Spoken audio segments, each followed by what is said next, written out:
نبی کریم صلی اللہ علیہ وآلہ وسلم نے نماز پڑھائی۔ ابراہیم نے کہا مجھے نہیں معلوم کہ نماز میں زیادتی ہوئی یا کمی۔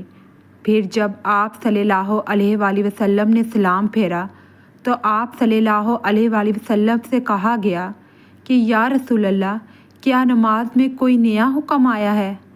آپ صلی اللہ علیہ وآلہ وسلم نے فرمایا آخر کیا بات ہے؟ لوگوں نے کہا آپ نے اتنی رکعتیں پڑھی ہیں۔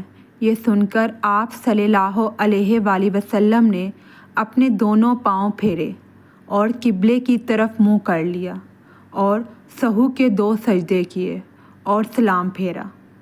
پھر ہماری طرف متوجہ ہوئے اور فرمایا کہ اگر نماز میں کوئی نیا حکم نازل ہوا ہوتا تو میں تمہیں پہلے ہی ضرور کہہ دیتا، لیکن میں تو تمہارے ہی جیسا آدمی ہوں، جس طرح تم بھولتے ہو میں بھی بھول جاتا ہوں، اس لیے جب بھی بھول جایا کرو تو تم مجھے یاد دلایا کرو، اور اگر کسی کو نماز میں شک ہو جائے تو اس وقت ٹھیک بات سوچ لے اور اسی کے مطابق نماز پوری کرے، پھر سلام پھیر کر 2 سجدے سہو کے کر لے۔